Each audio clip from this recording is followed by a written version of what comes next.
Fala pessoal, iniciando aí mais um fechamento de mercado, hoje dia 16, mais uma quarta-feira, e vamos aí para as atualizações do dia. Lembrando que caso ainda não seja inscrito no canal, inscreva-se aqui embaixo. E gostando do conteúdo, considere aí deixar o seu like, porque ajuda bastante o meu trabalho aqui desse lado. Show de bola? Direto para o gráfico, pessoal, Ibovespa, tá? Hoje foi mais um dia aí truncado, diria que 50-50, né? Alguns ativos levemente negativos, alguns ativos positivos. O Ibovespa fecha com 0,20 de alta, entrando defesa em suporte, tá? Qual o suporte? Essa região dos 133.800, que foi o que segurou o preço até o momento. Essa região aqui, olha, tá? Então essa região aqui entra a defesa compradora. Tem volume comprador no índice, no Ibovespa hoje, olha. Então um volume aí que fecha comprador acima da média. O dia de ontem, um candle doji. Hoje um martelo em cima de uma região de suporte. Quem sabe podendo aí tentar jogar um pouco mais para cima isso. Lembrando que dentro de contexto de consolidação é simples. Próximo de zona de suporte. O mais óbvio é entrar força compradora. Em região de resistência, força vendedora. A gente está próximo de uma região de suporte. A expectativa maior é ele defender essa zona e tentar ir para cima de novo. Normal. Beleza? Já o dólar ficou bem mais parado no dia de hoje, está totalmente lateral, próximo do 0 a 0, né? Fecha o dia aí com 0,12, ainda corrigindo essa última barra de alta, mas por enquanto não conseguiu entrar fluxo comprador. Pelo contrário, o que a gente observa é exatamente ao contrário, com pressão vendedora ainda, olha, tá? Pressão vendedora ainda. Então assim, o dólar bem lateral, não vejo nada interessante. Tá tentando montar aqui uma nova consolidação por enquanto, que ela só vai ser confirmada num segundo reteste desse suporte e ele não tem que ser perdido, tá? Se ele for perdido é mais um pivô de baixa. A consolidação se dá a partir do segundo toque, tá? Então o segundo teste aqui, ele vai deixar dois topos nivelados. A partir do segundo teste, se não perder e voltar para cá, ele monta mais uma consolidação. Não vejo nada para fazer no dólar aí pelo gráfico diário, tá? Partindo lá fora, deixa eu só puxar aqui. Inclusive hoje um dia bem feliz, né? Putz, cara. A gente comentou esses dias, né? Ainda bem, cara. Ethereum voltou a dar uma puxada aí hoje. Ufa. Deixa eu ver. S&P. Hoje uma alta aí de 0,30, tá? No dia de hoje. Consolidação, ou seja, uma lateralidade em topo, tá? Esticou, fez movimentação de alta. Ontem fechou negando o rompimento do topo. Hoje já entra a defesa compradora novamente. Uma consolidação. O que chama atenção é o volume comprador acima da média, tá? No rompimento ele aciona mais um pivô. O índice da Nasdaq no 0 a 0, mas também chama atenção o volume comprador acima da média. O ativo segue lateral em topo, dentro de uma movimentação de alta, tá? Não tem um movimento esticado, muito próximo aí das médias, né? A expectativa é que continue o movimento. O Dow Jones hoje também responde com alto fluxo comprador acima da média. Quem sabe marca fundo nessa região e tenta romper topo, tá? Que aí só lá nos 45.240 pontos, tá? O DXY segue aqui travado, não tem nada. O petróleo também segue bem parado, não tem nada. Depende muito da questão geopolítica. Temos aí minério de ferro que rompe região de resistência de curto prazo, volta para dentro da congestão aqui maior. Próximo ponto de resistência é o 106,50. Mas temos aqui regiões que dá para ser levado em consideração também, né, de resistência a essa região e um pouquinho aqui mais acima. Mas a principal é essa linha de tendência aqui, tá? O ouro, 0,74 de alta no dia de hoje, mas não muda nada porque o contexto é lateral. Suporte nos 3.200, resistência principal 3.500. Temos a prata, correção por enquanto normal, né? Tendência de alta, próximo alvo só lá em cima nos 42. As criptos, Bitcoin 1,26 de alta, permanece estrutura de alta, né? Entrou um grande fluxo vendedor no dia de ontem, né? Eu não consegui ver com calma o que era, mas, nossa, que dor. Mas o importante é a tendência de alta, tá, pessoal? Se fizesse correção para baixo seria normal ele voltar a testar antigo ponto de resistência como suporte, se aproximar mais da média móvel de 20, mas a expectativa é que continue esse movimento. Já o que chama atenção no dia de hoje, finalmente voltando o fluxo comprador, é o Ethereum. Então, um alto fluxo comprador dentro de Ethereum é o que chama atenção, tá? Fazia tempo que ele não entrava essa pressão compradora, ganha bastante força, enquanto o Bitcoin sobe 1,27. Temos Ethereum que sobe 8,30 no dia de hoje, ok? Próximo ponto, lá os 4 mil dólares, tá? Seria interessante ele romper isso aqui. O que me chama atenção é muito mais o semanal e o mensal, tá? Isso aqui, olha, eu tô de olho nisso aqui, no gráfico mensal, olha. Cara, ele precisa romper esses 4.800 aqui, ó. Nossa, como isso vai ser bom, cara. Ele tem que romper isso aqui. Tem que romper o 4.800. Vamos ver se agora ele vem para romper, tá? Primeiro ele precisa romper os 4 mil dólares, que é uma barreira gigantesca de resistência. E depois a máxima lá de fato. Quem sabe renovar a máxima histórica, porque está bem atrasado do Bitcoin. Não significa que ela tem que bater topo histórico só porque o Bitcoin bateu, mas é a segunda moeda maior do mercado, tá? Então hoje sobe 8%, 3.400 dólares, tá? Lembra que eu comentei aqui, olha, do martelo que veio nessa região, voltou a corrigir aqui embaixo, a gente mapeou lá pelo semanal, né? Olha lá, o martelinho também pelo gráfico semanal. Possibilidades de compra aqui embaixo foi bem mais interessante. O que ele não poderia é fazer um pivô aqui embaixo, né? Então ele parou bem no limite, olha. E retornou o movimento de alta, tá? Tô atento aqui em cima dos 4 mil dólares, mas chamando bastante atenção esse volume, tá? Muita atenção mesmo. Referente às outras criptos, tá, pessoal? Eu vou deixar mais para analisar as criptomoedas que vocês me solicitarem, ok? Não vou analisar meme, então não me peçam meme, não me peçam essas moedinhas aí que é lançada recentemente. Não vou ficar analisando isso, tá? Eu não vou perder meu tempo olhando essas porcaria. Se vocês quiserem ver altcoins que são ali mais conhecidas, como as que eu mostrava para vocês aqui, por exemplo, Wave, Uniswap, MakerDAO, Avax, Polkadot, Rune, Link Ondo eu vou continuar mostrando aqui, tá? Que são as outras duas ali que ainda tem alguma certa esperança de movimento. As outras, lógico, com a alta do Ethereum, as altcoins também voltam a subir. Mas eu vou deixar para olhar alguma cripto fora Bitcoin e Ethereum, as que vocês quiserem, desde que não seja meme e nem moeda porcaria, sem liquidez. Beleza? Porque eu não gosto de ficar perdendo tempo com isso aí não. Então, cara, quiser ver análise de alguma outra cripto aí, tirando essas exceções, fiquem sempre à vontade. Eu queria dar uma olhada na Avax, queria dar uma olhada na DOT, eu volto a mostrar aqui para vocês, ok? Curto prazo, médio prazo, tá? Então, rapidamente aqui, ó, Ondo USDT, né? Aqui só precisa romper 1,20.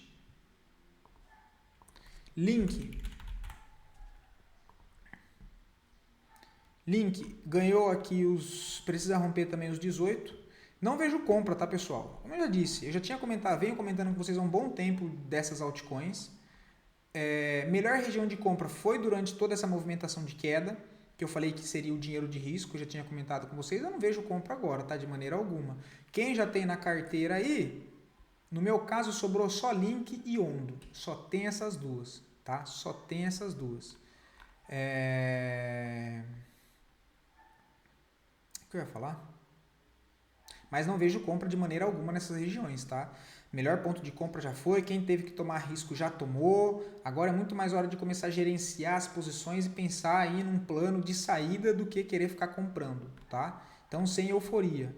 A menos que você vá fazer trade de curto prazo, já tenha mais experiência aí, ok, pegar micros movimentos ali com stop loss, tudo tranquilo, show de bola.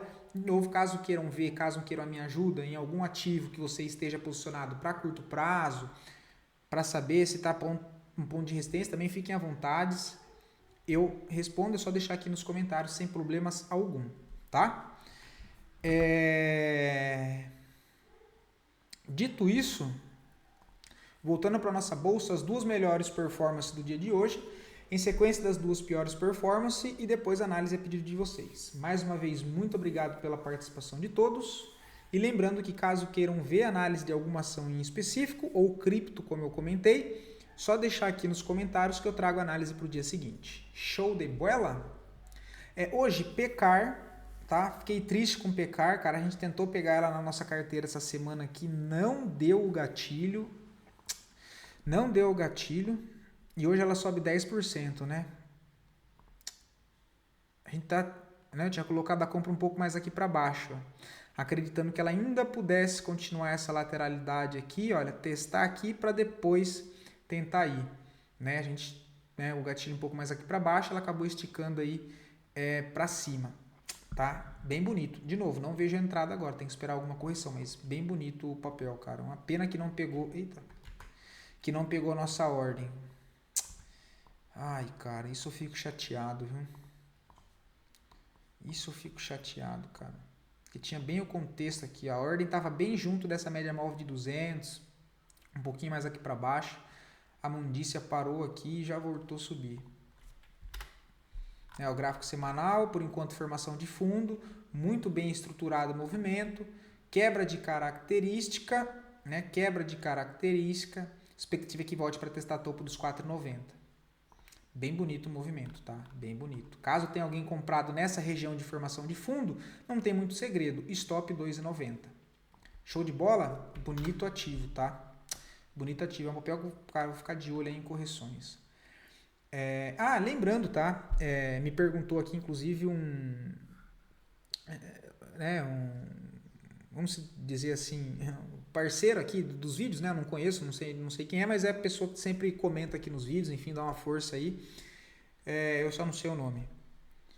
Me perguntou sobre o setup com o OBV do Larry Williams. Eu não uso setup com o OBV, tá? O OBV, quando eu mostro, a análise que eu vejo do OBV é para ver se ele rompe no OBV antes do preço. Isso me dá uma certa confiança para entrar em alguns rompimentos determinados, tá? Mas eu não fico olhando o OBV, tipo assim, todos os dias, entende? É um contexto ou outro quando eu estou olhando algum ativo que eu vejo, putz, aqui tem um pivô de alta, aqui tem uma congestão, deixa eu dar uma olhada no OBV, ver se o OBV já rompeu, ou se o ativo está lateral, deixa eu dar uma olhada se o OBV já rompeu resistência, já rompeu suporte, podendo indicar uma acumulação ou uma distribuição, e aí qualquer confirmação que me dê no preço, eu tomo uma posição, mas eu não tenho um setup com o OBV, tá? O setup, para quem não sabe, é algo ali objetivo, que aconteceu isso no indicador e aconteceu aquilo no preço, eu vou tomar posição, entrada aqui, stop determinado e acabou. Eu não tenho setup com o OBV, tá? Eu olho ele em alguns contextos em específico, beleza? Mas é um indicador muito bom, pelo menos ao meu modo de enxergar e de interpretar dessa maneira de rompimentos, de distribuição, de acumulação, eu gosto bastante, ok? Igual aqui, a gente pode dar uma olhada, ele não tinha feito rompimento aqui nem nada antes, tá? Mas ele confirma o movimento, olha. E eu tenho o OBV aqui também, só que o que eu estou usando agora, faz 2, 3 semanas que eu coloquei, só para ver a diferença, é o acumulação e distribuição, tá? É esse aqui, ó. Não muda muito, tá? Muda alguma coisa no cálculo, eu não vou saber dizer para vocês o que é, mas é acumulação e distribuição, tá? Ele é muito bem parecido. Deixa eu ver se eu só puxo aqui, olha.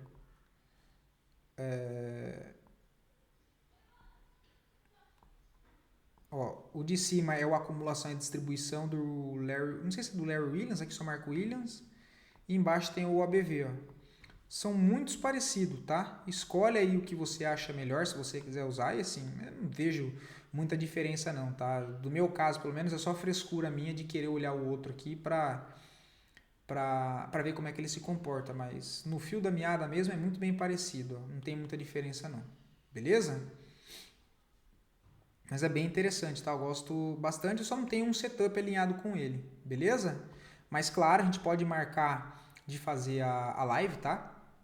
Para eu mostrar para você como eu interpreto o OBV, a gente olhar os ativos fazendo essa análise com o OBV, buscar também ali alguns contextos que já aconteceram e ver o comportamento do OBV sem problema nenhum, eu acho que é bastante válido, beleza? Inclusive, valeu pela sugestão, tá? Mas assim, eu não tenho setup do OBV, beleza? Da mesma maneira que só para exemplo, algo que eu estou testando, só observando, é a regra de coloração nos candles do indicador de frequência, agora eu não lembro se é frequência de volatilidade, mas é o 2MV, tá? 2MV padrão, a regra de coloração nos candles, e eu coloquei ela no MACD. Eu tinha colocado só no MACD, eu não sabia nem que dava para colocar nos candles, né? Eu sou meio, entre aspas, meio tiozão, né? E aí eu vi que dava para colocar também nos candles, né? Então no MACD me ajuda bastante visualmente, porque eu tenho mais facilidade visual. Então eu gosto bastante de cor, né? Assim, em determinados momentos, né? Que a maioria, em 80% do tempo do meu dia, eu olho o gráfico limpo, beleza? Eu olho o gráfico limpo. Para mim o que vai fazer, o que importa é o contexto do preço, né? O contexto do preço. Eu não opero price action, eu estudei pouco de price action, mas eu gosto de utilizar a média, alguns indicadores em alguns momentos específicos para alinhar com o contexto, mas eu gosto de olhar bastante o gráfico limpo para entender ali a questão do movimento. Aí eu posso ir agregando ali alguns outros contextos, gosto bastante de média, também para quem já me acompanha aqui há bastante tempo. Enfim, eu sou um eterno curioso, então eu sou curió, eu vou procurando, vou vendo ali o que funciona, uma maneira de, não de querer colocar um indicador na minha estratégia, tá? Porque eu acho que isso é uma burrice. Até aproveitando aqui o espaço para falar um pouco sobre essa questão. De eu pegar e, né, da minha estratégia que eu já uso e ficar enfiando indicador, testando um monte de coisa nova. Não, a minha base é a mesma, fazem 4 anos. 3, 4 anos, é a mesma base.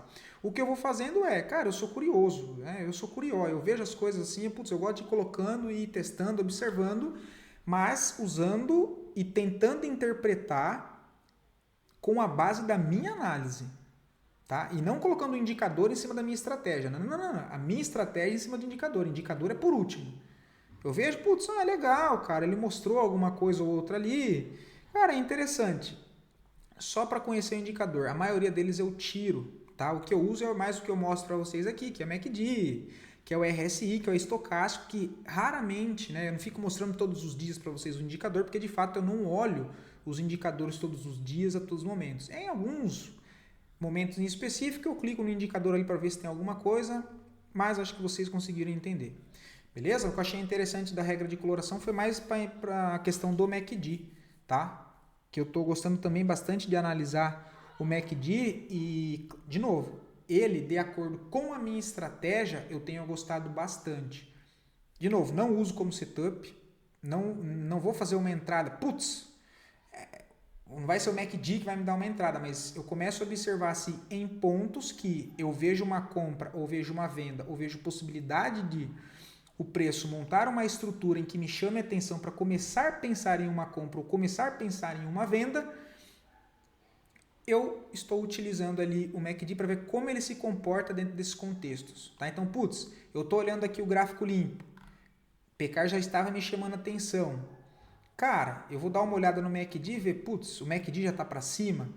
Agora, né, que a minha intenção era só o histograma. Então, para baixo aqui ele é vermelho. Como eu disse, eu tenho mais facilidade para fazer a interpretação rápida visualmente. Tá? Então, eu gosto em alguns contextos. O visual acaba me chamando mais atenção. Eu tenho mais, né, praticidade para isso. Tá? Então, cara, assim, tô olhando assim, achei bem interessante isso aqui, tá? Mas não tem setup, não tem nada, tá? Meu gráfico, 80% da parte do dia é limpo. Meu Deus do céu, falei pra caramba, cara. VEG3 hoje reagiu, parou na onde? Em cima de região de interesse lá do gráfico mensal, tá? Eu tinha um bloco de ordens um pouco mais para baixo em 37,40, ela acabou parando nesses topos aqui anteriores e entra uma defesa compradora, defesa fraquíssima. Fraquíssima não, né? Entrou um certo volume hoje aqui, olha, mas é muito mais provável que seja volume, ou seja, uma demanda falsa do que uma demanda verdadeira, até que me prove ao contrário. Por que demanda falsa? Porque quem está vendido em toda essa movimentação chega próximo de uma região de interesse, faz o quê? Finaliza ou faz uma saída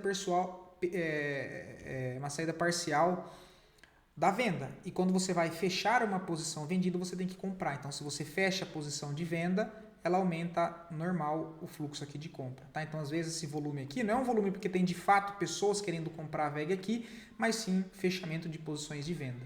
Eu vou acreditar que de fato tem a demanda compradora.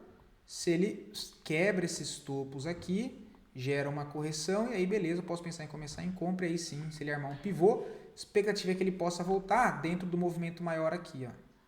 Tá? Mas por enquanto ainda não vejo nada. Quem tentou entrada teria sido aqui embaixo, tá? Aqui embaixo super ok, ó.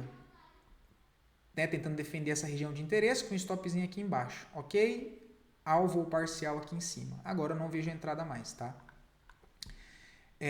Braskem não vejo nada, tá? O papel voltou a cair firme, ponto principal de suporte aos 8,50, não vi nada aqui. Usiminas também cai forte hoje, 4,5%. Chega próximo de uma região de suporte, não vejo venda, não vejo compra, pelo contrário, o papel, né, aparece em cima chega, na verdade, em cima de uma zona de suporte muito forte de longo prazo, e ao invés de eu perceber que os compradores voltaram aqui, porque logo, se é um suporte, se é uma região de demanda, eu preciso que tenham compradores. É isso que me faz, né? Isso que faz uma região de suporte, é compra. E pelo contrário, né? O papel chega numa região de suporte e não tem força de compra, que eu tenho muito mais candles, né? Barras vermelhas do que comprador. Então não tenha nada que me chame a atenção aqui. O que eu queria comentar com vocês agora, deixa eu falar rapidamente dos pedidos, né? Foi Agro 3. Essa aqui eu tinha comentado com vocês aqui embaixo. Eu não vou repetir todo o contexto para não ficar muito longo o vídeo, tá? Mas, né? Movimentação de baixa, blá blá blá, chegou numa região de interesse de médio prazo, montou uma região aqui de interesse dentro dessa congestão menor, perde fundo, volta a fechar acima, deixou uma barra de ignição compradora aqui, né? Olha, não dá nem para chamar de ignição compradora porque não teve muito volume comprador. No rompimento da máxima, eu comentei de compra, stopzinho na mínima, o papel tá andando, depois deu o pullback, comentei que aqui também teria uma entrada no vídeo de sábado, né? Que aí é no pivô, entrada aqui, stopzinho aqui embaixo, para tentar carregar pelo menos até os 21,80, tá? Eu tinha comentado com vocês a questão do, agora sim, o setup, que é 9,1. Então, ó, o preço vem abaixo da média móvel de 9 exponencial, primeira barra que fecha positiva e vira para cima, é o que, né, a maioria conhece no mercado aí como 9,1 de compra, tá? Aprendi muito isso com o Palex, ok? 9.1, 9.2, 9.3, ponto contínuo, tudo isso foi com o Palex, tá? Inclusive eu gosto bastante aí do canal dele, é o vídeo de fechamento que eu acompanho até hoje, tá? E para vocês verem, assim, eu gosto bastante, acompanho o conteúdo dele, mas o meu operacional não tem muito a ver com o operacional dele, tá? Eu uso mais essas questões do setup que eu acho interessante de correção e tudo, eu utilizo bastante, mas o racional todo por trás, ele não tem muito a ver com o do Palex, tá? E é isso, cara, tá bem bonito aqui, tá? Bem bonito, deu uma melhoradinha hoje no volume comprador, olha. Expectativa que puxa aqui em cima, ó. Aqui foi o melhor ponto, quem pegou aqui, espero que tenha sido o seu caso, foi com um stop de 2,70, show de bola, um stop curtíssimo, tá? Só na primeira puxada o papel basicamente paga o risco, né? 2,5. Mas não tem por que sair aqui, né? Putz, 2,5 para 2,5 não tem sentido nenhum tomar esse risco. Cara, eu tô mirando aqui em cima, olha, 21,70, fazer uma parcial aqui em cima. 3 vezes o tamanho do risco fazer uma parcial, lá em 21,70, o que são 6,70 de porcentagem, ok? É isso que eu estou olhando em Agro 3. E lembrando, tá? Agora que o papel, nos próximos dias, se ele se distancia desse rompimento e confirma esse pivôzinho de alta aqui, olha,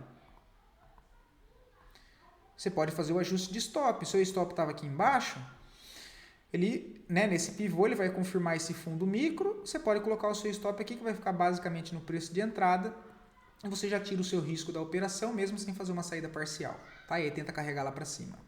Agora, dado isso, vamos fazer o exemplo do que eu falei, vamos ver se no MACD ele está mostrando alguma coisa interessante. Está mostrando, tá vendo? Então assim que eu gosto de usar o indicador, não gosto de ficar inventando moda. Ai meu Deus, será que ele vai me dar a entrada milagrosa na minha estratégia? Onde é que eu vou colocar ele na minha estratégia? Não, cara, eu tenho a minha base de estratégia, eu não vou mudar ela.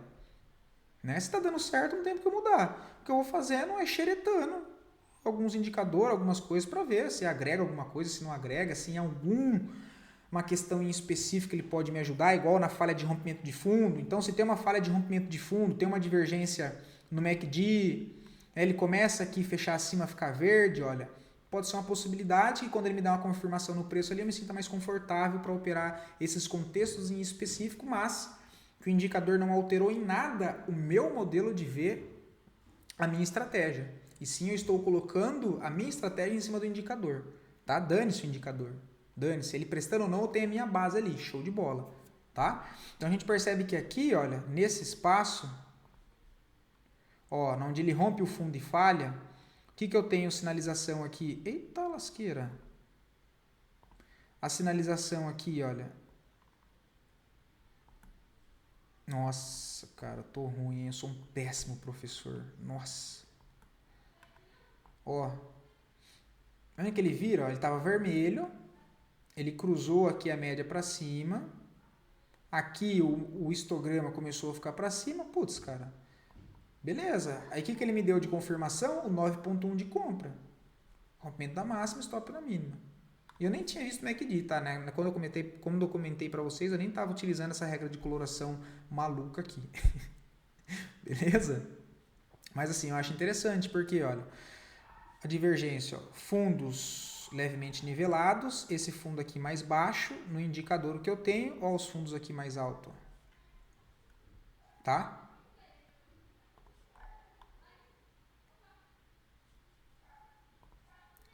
Auri 3, cara, papel segue caindo, não vejo nada no momento, tá? Tem um gap aqui, olha, deixa eu ver se tem um gap aqui para ser fechado ainda, ok? Cara, se ele fechar o gap aqui, olha, e voltar com uma barra compradora, com volume comprador, pode ser uma tentativa, mas assim, não vejo nada ainda, tá? Deixa o preço reagir, mas aqui tem uma região de interesse, ó. Tem que observar como o preço vai se comportar aqui, tá? Mas eu ainda não tenho nenhuma confirmação, pelo contrário. Chega próximo de uma região de interesse de suporte, eu ainda não tenho a defesa compradora, então não me chama muita atenção. ESPA 3, bonito papel, tá, cara? O papel se recuperou bem, barreira de entrada fácil, 1.19, papel quebra característica, rompe o topinho aqui anterior, olha, tá chamando um pivô de alto, papel que sofreu bastante, tá? Ninguém tava se despilando aí, ó, todo mundo economizando, olha lá, quase matou a empresa. Tá retornando o movimento, tá confirmando um pivô de alta aí, bem interessante, olha. Só não vejo a entrada agora, tá? Não vejo a entrada agora. Sim, entrada aqui mais arriscada, mas assim, o papel aparentemente tem muito mais fluxo comprador do que de venda. Provavelmente a empresa deve estar se recuperando, enfim, eu não vou nem entrar nesse caso porque eu não faço a mínima ideia, tá? Eu não sei, tudo que eu falar aqui é puro achismo da minha parte. Se ele romper e fechar acima de 1,25, ele aciona um pivô, que traz o papel com expectativa mais de alta. E aí tem que ficar aguardando correção, cara. Eu vou até separar ele aqui para eu começar a analisar ele de sábado.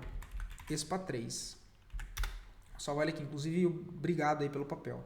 Se você já tiver posicionado, show de bola, tá, cara? Segura, se não vejo motivo nenhum para sair, tenta conduzir, tá? Se o papel engata aí uma recuperação, olha, é que no gráfico mensal ainda não tem nada, ele tem só uma perna de alta, tá? Então ainda pode ser só uma correção de toda essa queda. Aí sim, ó, vamos dar uma olhada no ABV, ó. O ABV já rompeu o topo, tá vendo no semanal, ó? O ABV já rompeu o topo, que aqui ele ainda não rompeu. Então, no ABV, eu falo ABV, mas é uma acumulação, tá, pessoal? Pelo amor de Deus. Ó, senão eu vou enlouquecer aqui. Ele já rompeu essa região aqui no preço, ó. No indicador ele já foi, ok? Papel bem interessante, tá? Se por um acaso ele continua esse movimento, ponto principal de resistência que ele deve sentir dificuldade é aqui em cima, que tem um bloco de ordens de venda aqui, ó. Que é lá na região do 1,83 e R$2. Como é um ativo que o valor nominal dele é baixo, percentualmente isso vai dar bem alto, né? Então dá um belo de um trade, tá? A gente tá falando do preço atual desse rompimento até lá em cima, falando de 70%, né? O que seria um equivalente a 80 centavos ali por ação. Logo, valor nominal baixo, barreira de entrada menor, você consegue comprar muito mais ativos, muito mais lotes. Beleza? Então, assim, cara, acho interessante sim, tá? Acho interessante acompanhar o papel de perto. Espero que já esteja posicionado, surfando aí o movimento. Beleza? Outro ativo que eu queria falar com vocês, olha, Intel B3, tá? Lembra que eu comentei de correção na barra? Olha, ele não chegou a pegar no 50%. Quem estava atento conseguiu pegar no martelinho, né? Com stopzinho aqui, ó. Agora quem deixou ordem aqui, que é o que geralmente eu faço, teria ficado de fora. E aí não tem muito o que fazer, né, pessoal? Tudo tem um ônus e tem um bônus, mas o contexto que eu sempre comento e repito para vocês é que oportunidades vão existir sempre no mercado. Então, putz, essa daqui não deu certo, a minha ordem estava aqui embaixo, não adianta eu ficar puto. Cara, você vai ficar até bravo, porque é normal, mas não adianta. O que você tem que prestar atenção é que isso vai acontecer uma porrada de vezes. E as outras vezes você vai fazer exatamente a mesma coisa. E algumas vezes ele vai direto, algumas vezes ele vai dar stop, algumas vezes ele vai bater e vai rasgar para cima. tá? Então aqui foi o caso, ele está querendo acionar o pivôzinho aqui, olha. Bem interessante. Outra que eu queria mostrar para vocês, eu como falei ontem. Pessoal, até perdão, o vídeo vai ficar mais longo, tá? Foi PTBL3, né? Olha que eu comentei, ó. Hoje entrou volume comprador, só que o papel, né, seria interessante que tivesse fechado na máxima. Mas ele deu entrada. Lembra que eu comentei ontem? Entrada na máxima, o stopzinho aqui embaixo. Tentar trazer pelo menos para cá para fazer uma saída parcial e tentar carregar o restante lá em cima. Só que esse fechamento aqui não foi legal não, né? Ele rejeitou toda a alta do dia. Chegou a estar subindo 4,80, né? Então, ó, chegou a andar a 4,70, basicamente o tamanho do risco, e devolveu quase tudo. Tá? O stop continua aqui embaixo, não tem segredo. O que eu queria mostrar para vocês, JBSS da correção, olha. Aqui já deu certo, ó, que foi o que eu trouxe para vocês.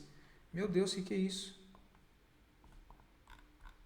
Cara, o que é isso, velho? Toda vez troca. Nossa, será que eles atualizou e voltou o gráfico aqui para trás da JBSS? Acho que foi isso. Enfim, aqui, ó. Ó a correção de barra. Eu não lembro se foi no vídeo de final de semana, acho que foi, ó. Movimento de alta que rompe o fundo. Aí é ruim para fazer isso aqui, ó. Ô, lasqueira. Vou mexer em tudo aqui. Que ele perdeu o fundo, olha, e voltou a fechar acima. O que eu marquei aqui? Máxima e mínima, correção da barra, eu vou procurar por compras. Olha lá, nos 60 minutos. O que ele fez nos 60 minutos? Corrigiu em 63%. Ou seja, então você teria ficado de fora em Intel, mas tinha pegado JBSS. Olha, ele corrigiu aqui em 63, né, em 50 e 63 da barra, teria pegado a ordem. Até o topo ele já pagou 3,70, seu stopzinho foi de 2,5 e aqui teria dado certo. Ok? Era isso que eu queria mostrar para vocês aí também. Espero poder ter ajudado vocês com mais conteúdo. Fiquem todos com Deus e até o próximo vídeo, pessoal.